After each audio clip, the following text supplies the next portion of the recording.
Welcome back to Table Talk. Today we're going to dive into how a family-owned steel fabrication business navigates two generations of leadership while expanding from basically a small shop or basically one truck to a pretty significant industry leader with projects across Western Canada and also diversifying into a family office. We'll hear about this journey and a little bit more in today's episode with Jason and Ryan Collins to share some insights on their growth strategy, leadership transition, and the industrial resilience within Alberta. Welcome to Table Talk, the show where we dive into business families and share candid stories of growth, leadership, and legacy. I'm Matt Knight. I'm your host and the executive director of the Alberta Business Family Institute.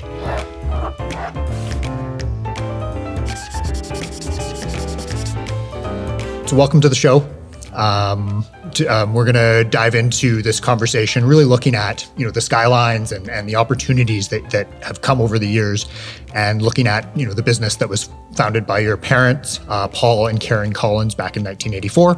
Like I mentioned, starting from that single truck to now being carried forward by the next generation.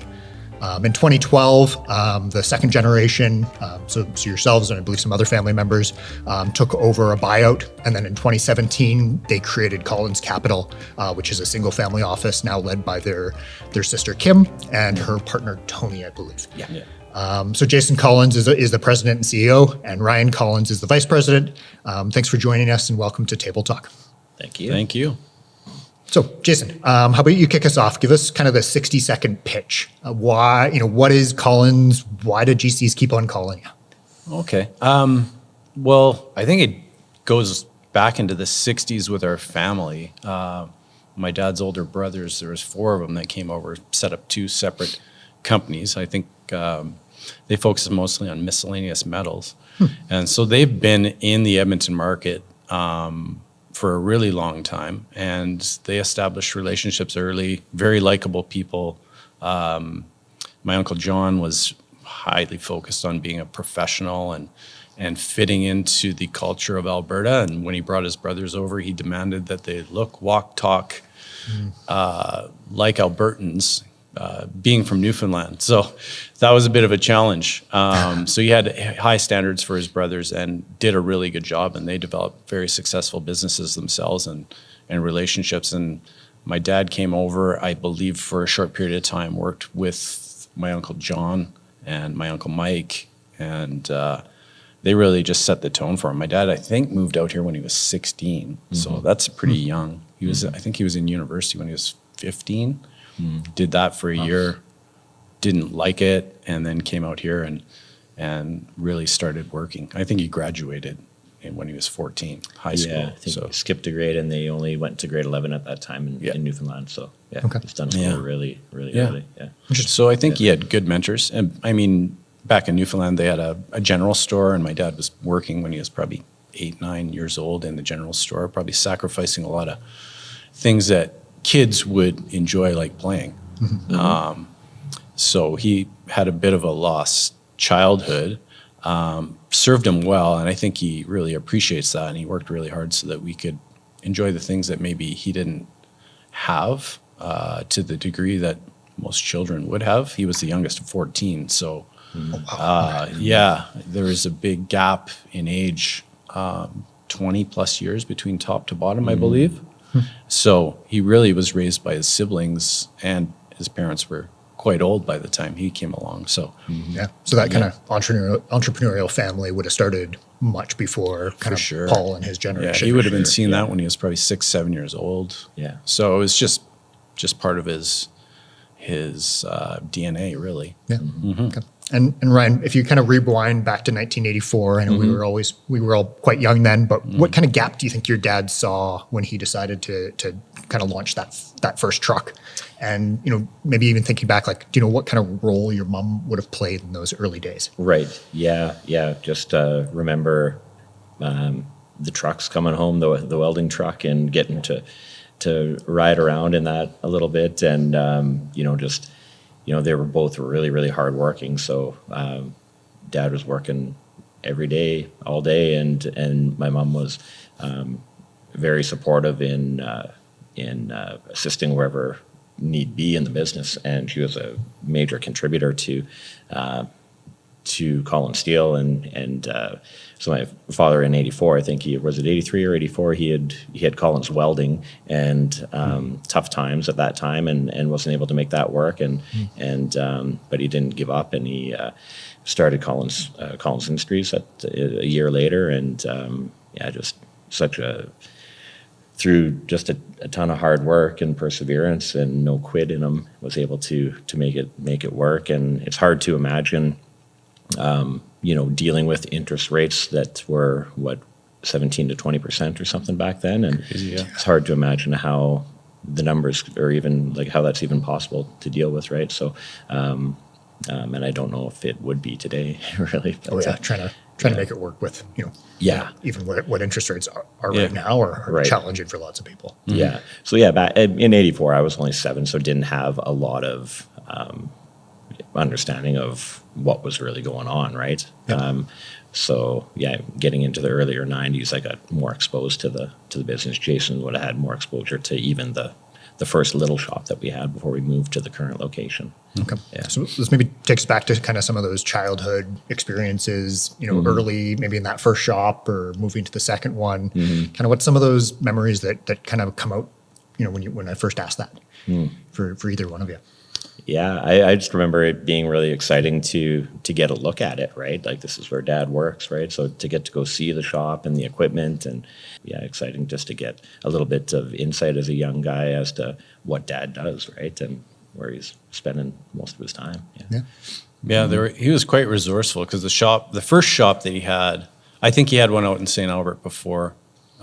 We never saw that one, but the one just between Gateway and Calgary Trail, it was really small. There was one way in and out, which isn't really practical for steel, and how they unloaded and loaded trucks was just crazy. It was not advisable to set up a shop that way for the stuff that we were doing. So that's the first place I worked when I was 16. So that would have been around 1989, 90. I mean, it was only probably about 6 to 10 people, maybe 6 in the shop, a couple draftsmen, my dad, and probably a receptionist. So, and then a field crew. He made it work. And the guys that he had working for him they were hardworking guys and really resourceful and very loyal. I mean, I think probably 3 of those employees from the original days actually ended up retiring as Collins employees, which is incredible. Worked for him for close to 40 years, I would say. And some are still working, but they have their own businesses that support us. And they became family, and he treated them very well. As soon as he could, he bought some land and built a really nice little shop, and then that grew from, say, I think probably around 3,000 to 5,000 square feet to 55,000 square feet roughly now. And now there's like a third group of owners since inception. So it's really good. We have a great management team now, and they're all very much like we are. And it's been a pretty cool journey. So let's get into that journey a little bit. So you first start there when you're 16. Jason, Ryan, you're probably a couple of years behind that before you joined the business. Fast forward to that 2012 where kind of the G2 or you two are being kind of presented this opportunity. Kind of walk us through that a little bit. Like what did that look like? What were you both doing? What were you thinking?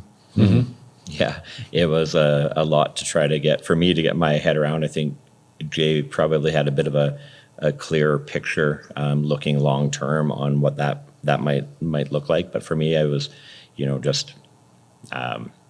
still pretty young back then to be presented with something, a deal of that magnitude. I've never been through anything like that before. It was I had a lot of faith in the strength of the organization and the foundation and the name that our father built, and our ability to continue to perform and grow and continue to deliver. And there was a lot of things that had gone on that gave us a lot of confidence that the customers out there did recognize us as a leader in the industry, and we'd oftentimes be a kind of a first call for when maybe things went sideways on a project with a competitor. So we had a lot of confidence and faith in our team. So so that's where my head was at, is I don't know how to work a deal like this, but I have confidence that we can continue to be an industry leader here, and confident that things would work out, and to be able to get a deal done within the family. A lot of confidence that was very doable based on the relationship and everything that we have, me and Jay, and then both us with our dad. No real concerns there. Yeah. The mechanics of it was more going to be coming out of Jay's mind and the strategy, though. Yeah. Yeah, well, we were pretty fortunate. We kind of came on full time roughly the same time. Ryan was there a little bit before me. I went to college and played a little bit of hockey down south before joining full time in '97. So I think you were there probably in '96. Yeah, I graduated in '95, and then I was into the shop pretty much right after that. Yeah. So he had been there for a year while I was finishing up whatever I was going to do before getting married and starting a family, and that was around '97. So we were both kind of coming in at the same time. So we had 17 years of experience before we bought the company, and we worked at pretty much every level within the company, from labor to driving trucks to working in the shop, putting up buildings, working through the various departments. So we had a pretty good exposure to every aspect of the company, which was great. I mean, we weren't probably we became experts in one area at some point in time, but we had an appreciation of the struggles that our employees would feel within the company that would be caused by our company, because we dealt with them, because we worked in the various departments. Like, we would understand the problems the shop would have with interpreting shop drawings because of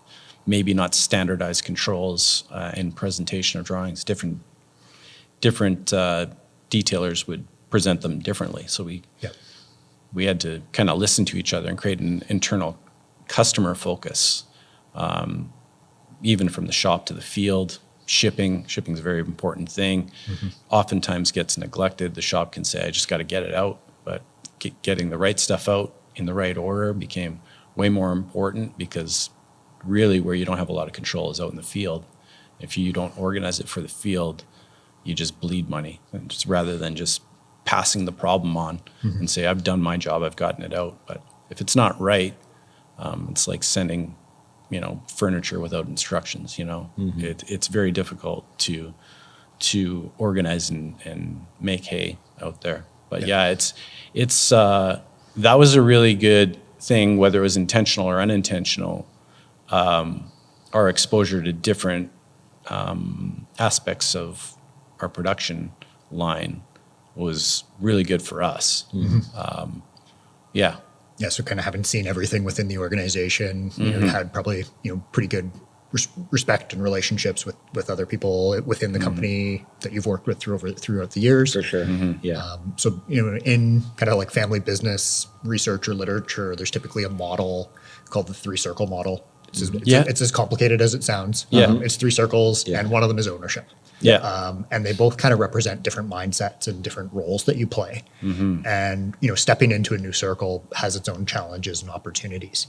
So if you think back to kind of when you went into that ownership role for day one, whether it was when the deal was finalized, or when you changed your business card, I don't know when the trigger for you would have been, but how do you remember that being different? How do you remember, is there any, a big decision that you wanted to do or something you vowed never to change?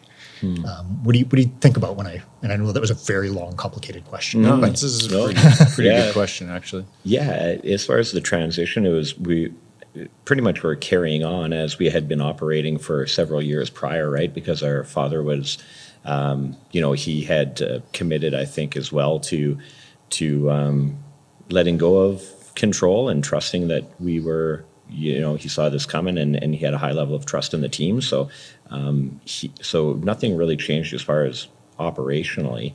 So it was more of a really cool milestone, I guess, in the legacy of the business, but it was kind of business as usual as far as operations went, right? Yeah, because we had operational responsibilities, so that Yeah. didn't change. But it was we established a board of advisors, and we were fortunate enough to get some really good people on board, and they allowed us to think about wearing the different hats. And when you're in the operational role, that's what you are. Yep. And as an owner, you have to think, and you're responsible for other things. So it allowed us to have that distinction. When we bought the company, we had a pretty clear conversation about what our goal would be when we bought it. It would be like a 10-year horizon, and we'd be ready to sell within 10 years of buying it. And that was clear to my dad when we purchased it. He wasn't really happy about that because he really dreamed about third generation taking over, but it really isn't a feasible reality when you think about how much value you keep building in a business. And now kids that are coming in at the age of 20, how do you ask them for so much money to own something that they may or may not want? Yeah. And to wait for that. So we just basically promised that we would encourage the entrepreneurial spirit in the third generation, encourage them to pursue their dreams. And if they want to turn them into businesses, we'll be there to guide and support and invest and help them along. And, but yeah, it was pretty simple once we got that board of advisors in place, because it got us thinking the right way. Do what's best for the business always. That's the most important thing. We witnessed it from our young age that he just kept investing in the business, and we never lived outrageously. If you think back to like the early 80s, we never had more than one car. My mom always cleaned houses. She always did something. She made our clothes. She did everything. When she went grocery shopping, it was us on the back of a toboggan, and she would haul us to the store, and we would hold the groceries and pull them. She would pull us back. And I mean, that's just how we grew up. So we didn't know anything different, but when you think about it now, it's pretty inspiring. Yeah. Like as a child, that's just the way it is. You don't know how other people live. And my dad came home late every night, and he looked black. Like he was dirty. And that's just the way it was. And we didn't see a lot of dad when we were young. But as we grew and we were in school, he was at every event. Like he had built a business with people he could trust to take on responsibility. And he was there for those things. Still working hard, but So coaching hockey. Coaching soccer, going watching basketball, cross-country running, driving us, across into BC for cross-country running meets. That's a pretty big commitment with 5 kids and not a lot of money, right? Because it was always going back into the business. Always being reinvested. I think my mom was massively responsible for the growth because she always set aside money. Every month she put money aside, and that allowed us to grow because we had something. You could buy land, invest in a shop and new equipment. We always had great equipment. Not the early years. We had old stuff, but we always buy new stuff now and with cash. So it's just, when you think about it and reflect on it, it's pretty awesome because it wasn't really intelligence. It was discipline and responsibility. It doesn't take a great amount of intelligence. It takes way more discipline and responsibility. Not to diminish how smart they are, but we're not the smartest people in the world. No. Like not even close. It's more that kind of responsibility and stewardship almost that doing the right things at the right time, even though the alternative might be easier. 100%. I was thinking I was doing some research on IKEA. It's going to be in a class that I'm teaching. And they only ever took out $500 or 500 kroner loan. When it was when he first started it. To buy like a box of pens or something like that. And then everything else to this day was funded by cash. 100%. And it's just like, it's just a great discipline. thinking of how you could do that from like a box of pens to, 500 stores. Yeah, it's fun. It's funny to watch Incredible. my dad irrationally react to people's decisions to buying things that we didn't need. Like, and it would be things like paper and pens and pencils, staplers and hole punches and stuff like that. That stuff would drive him crazy. And the decision to invest in really good equipment, it was pretty rapid. So yeah, people got a little bit nervous about their purchasing decisions because if they're not contemplated and they're not necessary, he sees it as waste, and rightfully so. It seemed like an irrational response, but sometimes it takes an irrational response or to get people's attention and focused on the right things. And you can do without a lot of things. Just because somebody else has it doesn't mean you need it, and find a way. So the resourcefulness was incredible. So is that kind of, when I think about Collins, most of what I know of the business is more on kind of the innovation and always on kind of the leading edge, whether it's like, BIM or IPD or other acronyms that are out there. Was that kind of a change when you two started having more of a role where it was that next generation wanting to invest more in innovation and technology, or like any ideas on that origin story? I think he was equally as big on that training and staying and technology for integrating the building information modeling, like you mentioned, right? And on the tech side of things, training, investing in people that way, he was equally as big on that as, ensuring that we had the right equipment for being efficient in the shop as well, right? So, yeah. Well, I think he was really good at identifying the equipment. And then when it came to us, we weren't good at that stuff, but what we were good at was looking at, because we got really into the lean journey around 2009, was looking at where the waste was, and technology can create more waste. So we got to look at, so he would focus on, if we got a piece of equipment, why isn't it running? And that would make him, a little bit nervous if it wasn't always running. And then we looked at where the waste was and how we could increase throughput by leveling out the workload. Rather than creating bottlenecks, but so we looked at how we could get what we wanted more out the back end. And if we could prove that, if the machines are sitting idle, it's because they should be. And it took us probably 3 or 4 years to really prove that, because we fumbled through it a bit because of our interpretations of how to apply lean to our shop. But once we did, man, like we boosted productivity by a lot. I think our sales from, I'm spitballing, but from 2000 to 2007 went from, say, around the $4 to $5 million mark to $52 million. And that would have been without maybe hiring 10 more people. Wow. Pretty drastic change then. Huge. And that had nothing to do with technology. It had to do with using it as a tool and not as, this is what we got to be pumping stuff through. And lean really helped us out with that. And we got everyone trained in it. It was an interesting journey. It was not without its struggles, because everyone's interpretation, and then it becomes a bit of a religion, and you really got to watch out for that, because people matter a lot more than everything.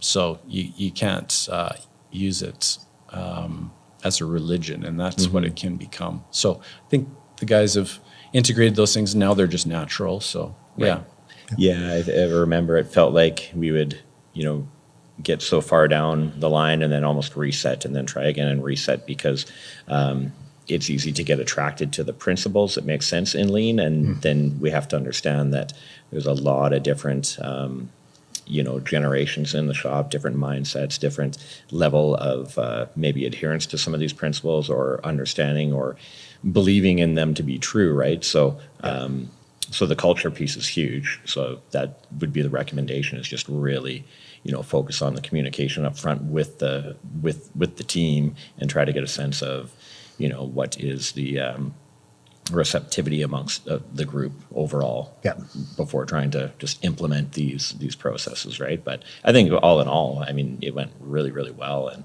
we have such a great team that got on board with it. It's just naturally, I think you're going to fumble out of the gates a little bit. At the same time, we couldn't have done it any better. Yeah. So maybe in those early days, like when you're going through that transition and today, how do you kind of split up roles between the family members or between whoever's in the operating business anyways?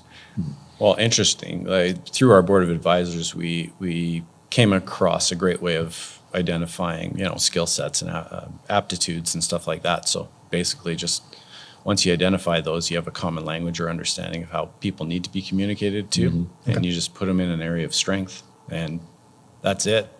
So once you find your area of strength, who cares about the prestige of the role? You're working to your strength.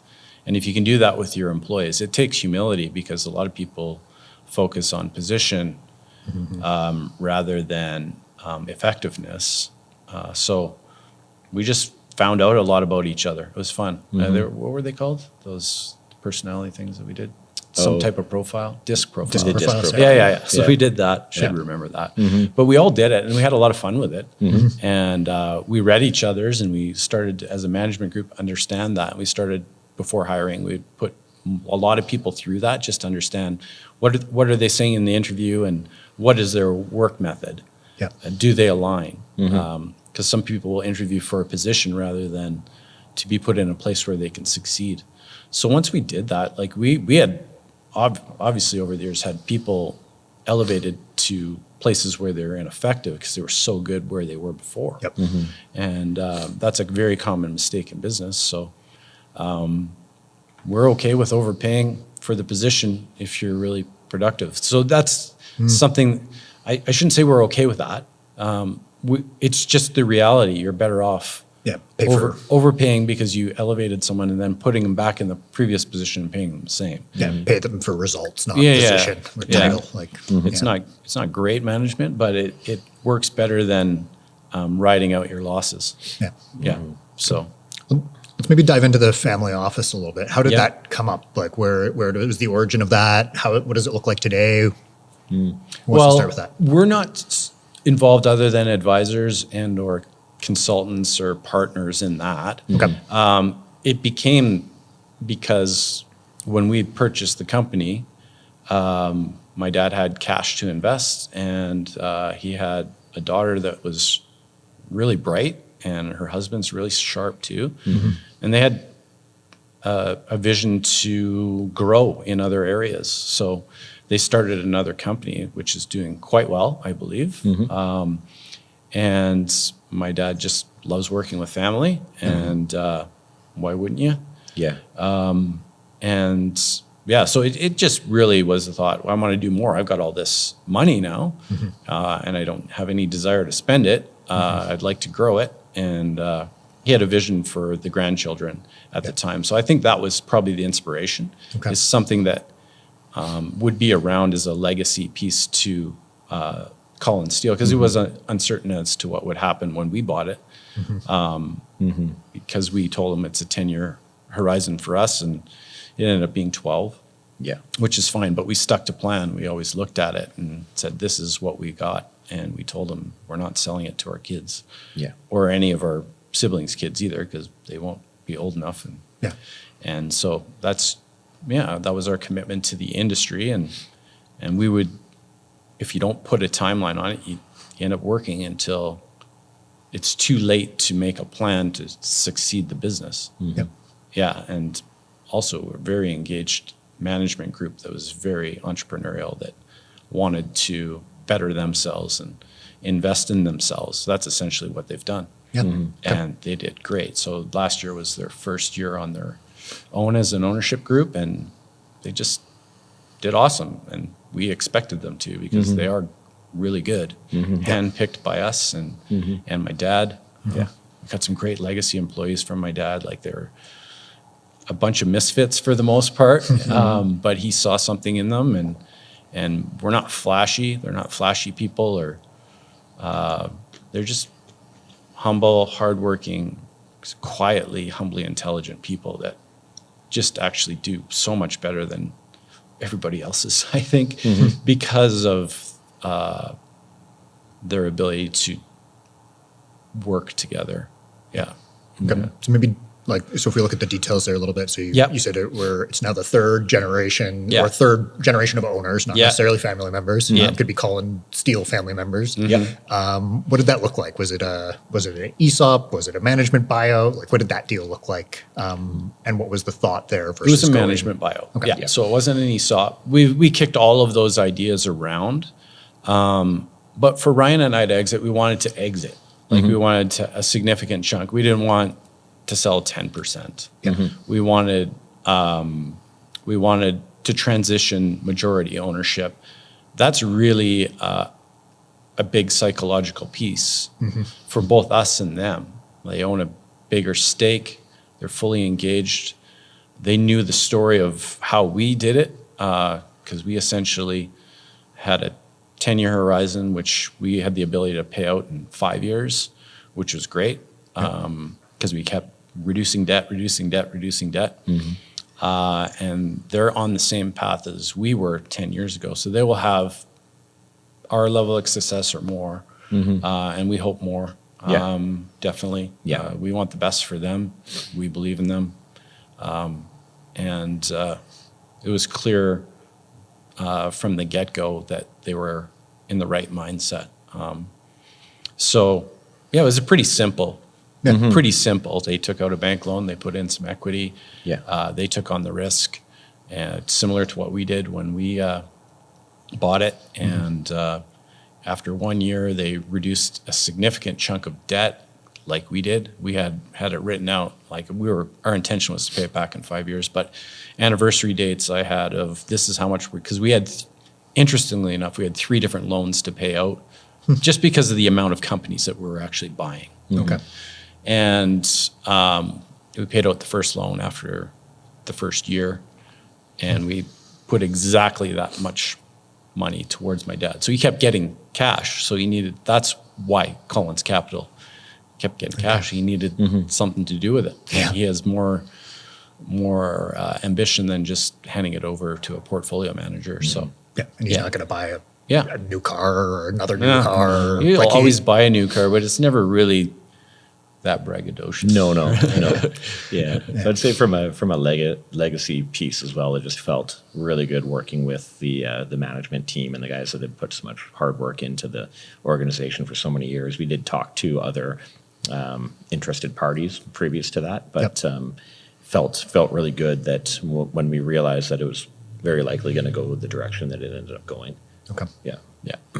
Okay. Well, we have a bit of a newer thing that we're trying in the podcast now, where we're just doing a lightning round. So Okay. So we're kind of halfway through, want to put our energy up again. Yeah. Sure. So really, really quick answers here. Okay. And we'll just kind of go back and forth between the two of you. Whoever has an answer first. Sure. So first paid job in the family business.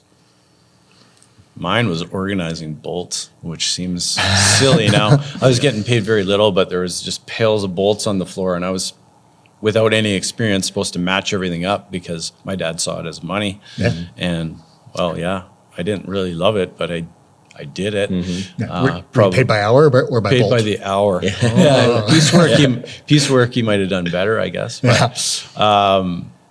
Because I was a little slow, probably. I didn't really know what I was doing. Would have been cleaning the site area where we built the new shop before we built, or it was probably just under construction. But yeah, a buddy and me got to go out and work for a couple of days, just picking up garbage, cleaning, and then eventually in the shop doing all the similar type jobs, drilling holes and all the kind of grunt work. But yeah, Nice. Yeah. This one can have some creativity around it, but one tool that you can't live without, whether that's a lean principle, an iPad, or whatever it is, or something in the shop. I'm old school, notepad. I can live without all the technology. I'm terrible with it. Yeah. I've created enough headaches for everyone sorting out my technological misfires. But I just always take notes. So I have a bunch of diaries of meeting minutes and plans and everything just in a simple notepad. Okay. Yeah. Right. I'd probably be the opposite. I plan on taking notes sometimes, but then I'll never go back and look at them. So probably the phone I would go to more and voice note things. And, Yep. Kind of biggest piece of advice from your dad or maybe from your mom that stick out in your mind. cash, pay for things in cash, don't take out loans. I think that was what hurt him in 1983 the most, and he still remembers it. And the bank, and we'll leave them out of the conversation, but he'll never deal with them again because they refused to support him through, and they probably could have. Yeah. And obviously he could have, because he's built a successful business that's now 41 years old. So they misfired big time there. And they keep knocking on the door trying to get back in, but they won't. So yeah, like he just said, don't take out a loan, pay cash. And he paid cash for land, for shops, for trucks, for everything, his houses, his cars, never drove a flashy car. No. I think he bought his first new car when I was in second year university, brand new car. Yeah. Like he always had a good car, but it was always used and always paid for in cash. So that means a lot. And a lot of people, Oh yeah. I mean, there's a principle of using loans to grow, and we have done that, but we've always had a pretty good supply of cash to back it. So, Yeah. Ryan, anything different? Yeah, I would just say probably not so much maybe spoken words for advice or anything, but just the actions and seeing his strong dislike towards any form of waste, like we touched on earlier. I remember, I think I left a pair of shop gloves on the driveway at home in the rain one time, and they were perfectly good. They were, he let me know that those were $3 gloves, and you don't just leave them laying around when you could use them for work the next day, right? So that was like loud and clear. Got it. Yeah. Kind of favorite project or build that you got to be involved with? Favorite project.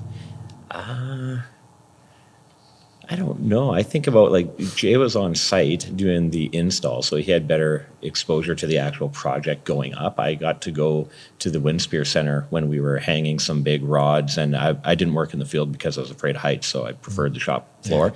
I would have preferred to be on site because it was, summertime, get outside and beautiful, right? But so I remember being on site at the Windspear and getting to do some work with some of the more senior iron workers and just being up on the scaffolding, and even before the building was complete, just kind of kicking the rocks on the scaffolding, and the acoustics in there were just incredible. And I was just thinking, like, wow, this thing's going to be cool when it's done, for sure. So,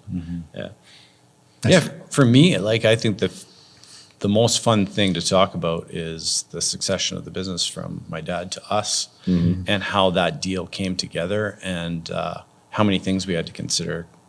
It was pretty cool. I mean, we did things probably kind of counterintuitive to what most business acquisitions, because we had to think about our siblings.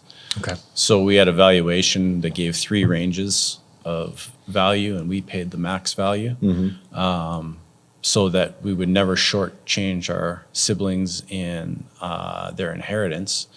And for that, we negotiated the best terms that could make that happen for us, which meant less cash down, a very strict repayment regimen, and I think it just worked out really good because it was a very fair win-win. And we had to have the tough conversation about it not being passed on to our children, not as a guarantee, not that we wouldn't consider it, but it's just that you have to be okay with this because it's not our focus, and this isn't our baby, it's your baby, right? It was never our baby because we didn't create it.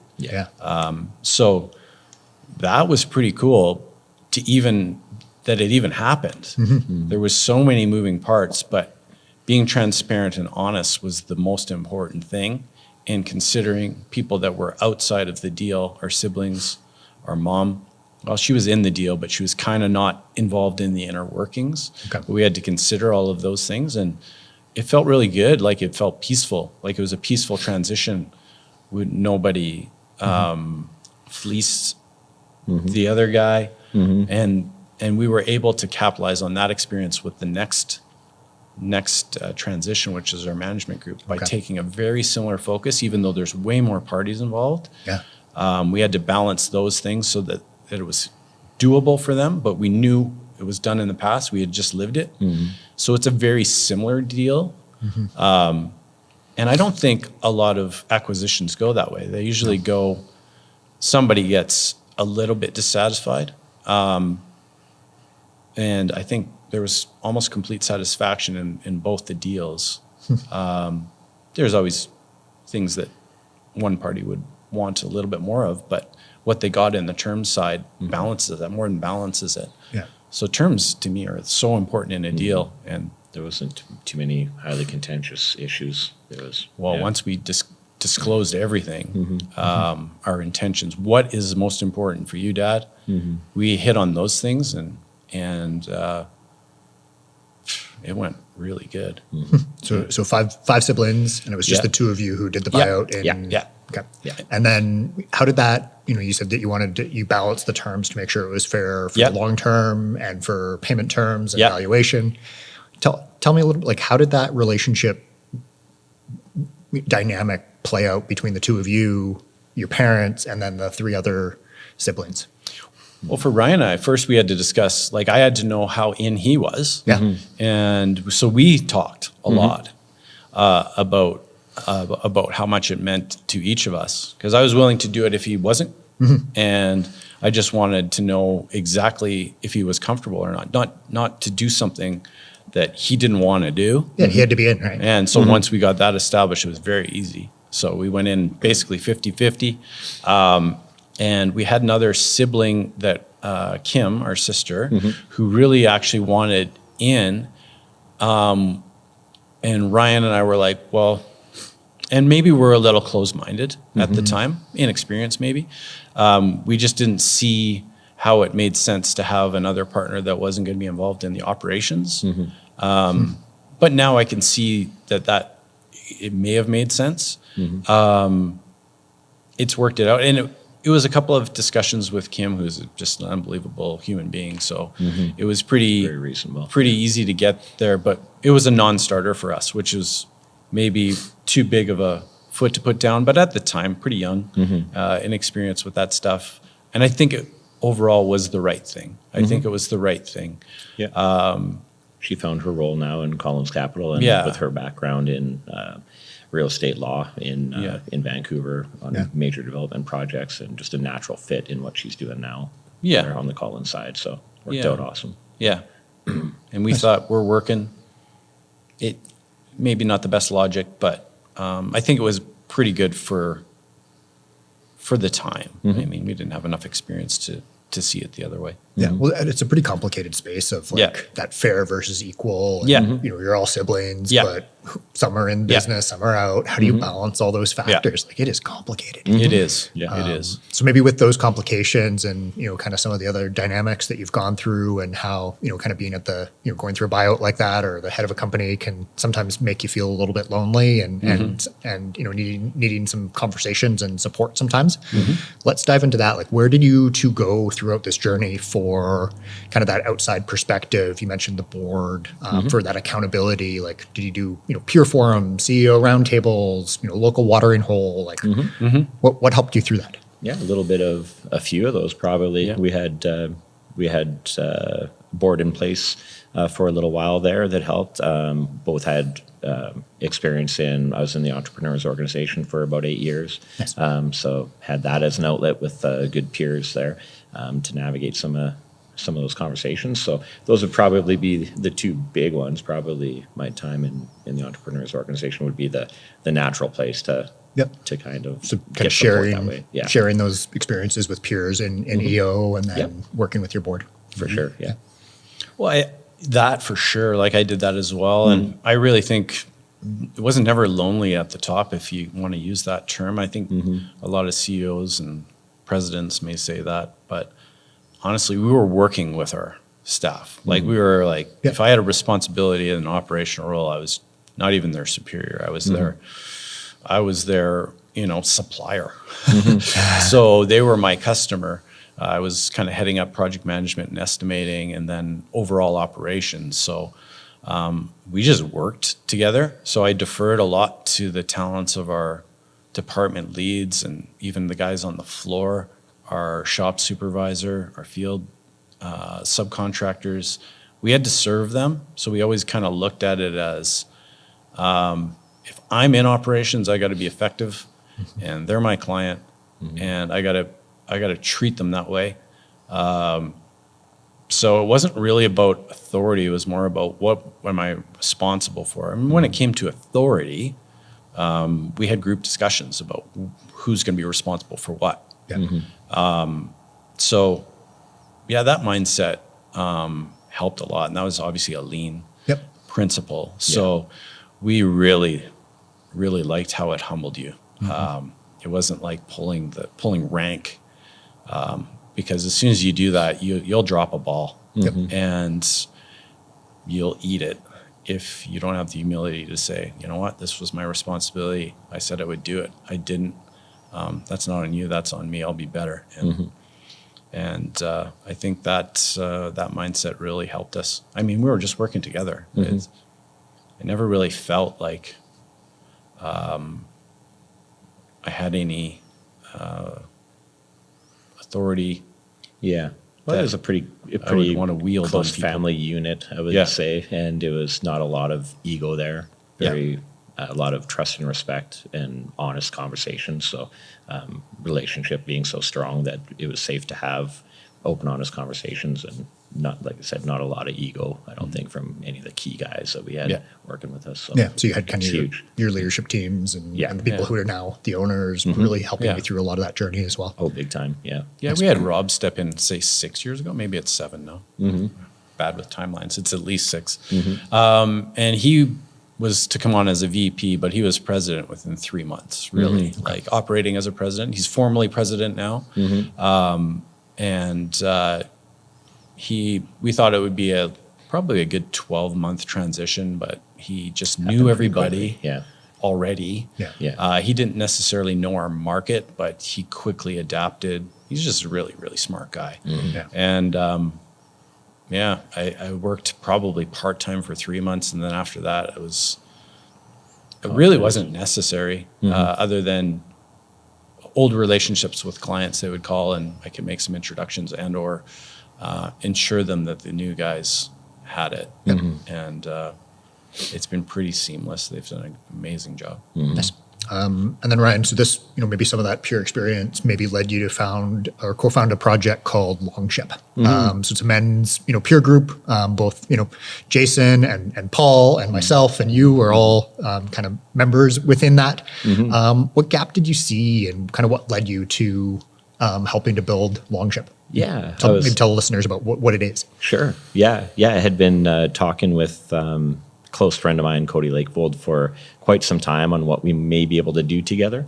And then our other partner, John Trapp, had joined the conversation. So we were just kind of having coffees for 6 months to a year, talking about where we felt like we could transition. We had the opportunity because it was freed up from responsibilities at Collins, and had been that way for some time. So I was always curious about what the next business might look like. And I think we all kind of felt called to focus on something that we felt was maybe really needed in society, the way the world is, where the world is right now. And I think coming out of the COVID era, there was a lot of isolation. There was a lot of challenges that people were dealing with. So a lot of men were struggling, I think, to find community of like-minded guys that they could, have conversations with when, where a lot of the stories were kind of similar. Like I don't have that peer group anymore. We kind of lost it through as I got older or whatever it might be, right? So we put the organization together just for an opportunity for men to get together and support each other, learn from each other, grow together, and together with our other partner, Mark Devine, out of California. He's been a really good mentor for us and educator, and just a really valuable partner to have too as well, in just providing some guidance for us as we navigate what this thing wants to be. And it's been interesting to watch it kind of grow. Sometimes we think we know what direction it needs to go in, and then it'll just kind of reveal itself through people coming on and providing some feedback and things like that, right? So it's been a really cool project to be involved in, and looking forward to where it's going to go. Nice. And I haven't been involved for that long, but I've seen huge growth, both in the individuals that are there, but also kind of in the organization overall. Yeah. So maybe taking that to a personal level, for either of you, is there kind of a breakthrough moment from, Longship or other peer groups that have kind of reshaped how you think about the relationship with, either your siblings or your dad or, your employees or your new owners?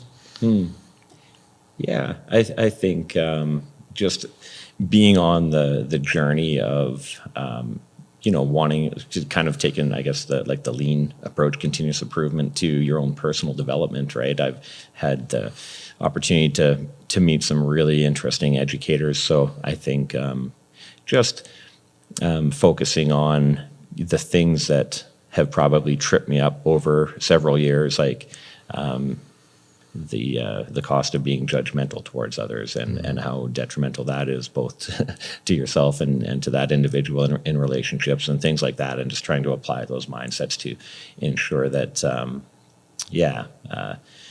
that we're not creating false realities and unnecessary things that don't actually exist. We probably create the bulk of our own suffering, and it's primarily unnecessary, right? But we have a tendency to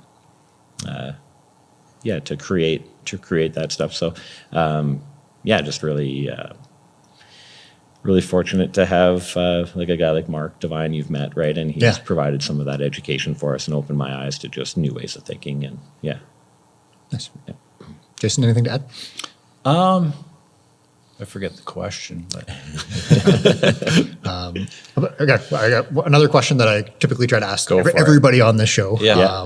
And it's, kind of what book or, course or something like that has kind of changed the way you think the most personally or professionally. It's almost like a book recommendation list for listeners. well, there's so many good books out there. What is it? There's a trust book. I forget what it is. Speed of Trust? Speed of Trust is a really good one. Yeah. The pain of loss is way more profound than any victory that you have. In fact, I've found as being an athlete, winning delivers sometimes just a feeling of success, but losing is emptiness. Like it is hollow. It is almost like someone died. Like so it's a better teacher. And I will never call it failure because there's only one failure is quitting. Losing is part of life. Yep. And it's an opportunity to analyze and look at, whether it be in a relationship or a game or a bid. Someone chose someone else because of something. And look in the mirror and take responsibility and alter your game plan and alter your internal workings and the spirit within you to produce outcomes that are favorable for the people that are choosing you. Yep. I think that would be maybe not specifically a book, but anything based on... There's one book in there. Yeah, a big book, yeah. Ryan, how about you? I don't know if I've ever recommended a book. I'm always cautious to do that because then I feel like, I have given out one book in particular to a few people, but I am cautious because then people feel like, oh shit, now I got to read this thing. And I'm not going to follow up with you to see if you read it. But a new educator that I'm really interested in learning more from is a guy by the name of Peter Crone. He was at a Fit for Service event that I went to in California recently, put on by Aubrey Marcus's Fit for Service team. They run really good events, but Peter Crone is dubbed the mind architect, but a really, really good educator who helps people kind of expose, I guess, what I touched on earlier, just kind of how we tend to trip ourselves up with the way of thinking and things like that. But brilliant guy. And then there's a book that I had recommended to a few people over the past couple of years was a book called Psychedelic Medicine by, I think, Richard Louis Miller, his name might be. I forget the name of the author, but it's a really interesting book. Just he's a radio host, and he went through a few of a few of the plant medicines and had experts on in radio format, question answers. So really good information on the utility of some of those medicines, and then also looking at the history of psychiatric meds as well, right? So just from a mental health perspective, everybody knows people that are obviously struggling with on the mental health side of things, right? So I really enjoyed seeing the history of how mental health was treated in the 50s and 60s, and with a lot of the prescription medicines, and now with the emergence of some of the plant medicines being more coming online legally and more acceptable. Just good information to have in our awareness for another way. We have lots of friends and family that struggle with mental health and are relying on some of the old archaic ways of dealing with them, and unfortunately not getting the results that I think could be available. So yeah, nice. I really like that one. Okay, so kind of maybe final question to wrap up, and if there's anything that either of you wanted to bring up there during this that you haven't got to yet, feel free to kind of add it into this answer as well. But kind of what's next for you? What's next for the Collins legacy? Oh, well, for me, I get asked that a lot, and I almost feel guilty about my answer. It's not, I don't know. I think I'm living the life I'm choosing right now. I'm not doing a lot actively in business other than investing. So I don't know. I have a lot of free time. I would like to be more engaged in philanthropic endeavors and learning a little bit more and helping my sister and brother-in-law along the way in what they do. They're missionaries in Guatemala. For me, I don't want to be operating any businesses or starting new businesses. I'm just not fit for that at this point. I'd gladly acquire some businesses that are being managed by others. But yeah, so it'll reveal itself over time, but I just got to get a little bit more active and probably more intentional with what I say I want. Yeah. And it takes a little bit of discipline again. Yep. Right now I'm resting a little bit, I guess, and recovering, and then and I'll re-engage in whatever excites me. But I'm really enjoying spending a lot of time with my wife and my kids. So you're on sabbatical, enjoying life, figuring out what's next. Yeah. Okay. Right. Yeah, and for me, it's kind of on the go, I guess, with Longship. It's been a really interesting experience with it being not too demanding time-wise, and having two other partners, or three, but two here active in Edmonton, where I think we complement each other well. So it hasn't been a huge demand on effort-wise to get it off the ground and get it going. We can see that depending on where we want to go with it, it could become quite time-consuming, a lot more demanding. So we're trying to figure out, where we want to go with that, and how much time we do have to, and how much energy we have available to take it to what level we want it to go to, right? So it's, fair. We'll see where it goes. Yeah. Awesome. Yeah. Well, thank you both so much for coming in, sharing your time and kind of your wisdom. For me to kind of wrap things up in kind of a couple of takeaways, it's first, kind of the power of the people around you, whether it's your peers, whether it's your board, whether it's your key employees or your family. All of those really kind of define our opportunities and our successes, and without that kind of greater community that we surround ourselves with, that things would be a whole lot harder, whether it's building a business or or managing other things. Yeah. The other part is really just the kind of that long-term view that you talked about when going through the ownership transition, where you're trying to balance both how are we going to do things in the future in a way that's fair for kind of the family relationships, but also look at kind of the short-term things that we want to do, and the the targeted things about 10 years before we sell, and just being really transparent about those types of goals and initiatives.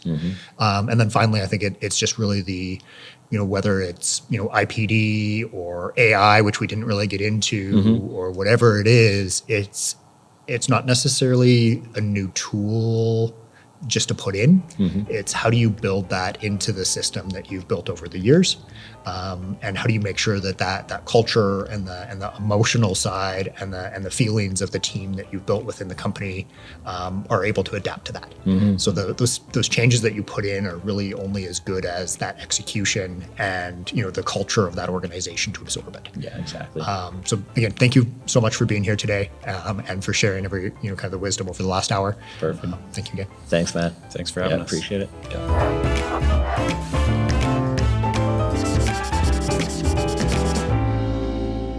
This series is proudly produced by the team at Road 55.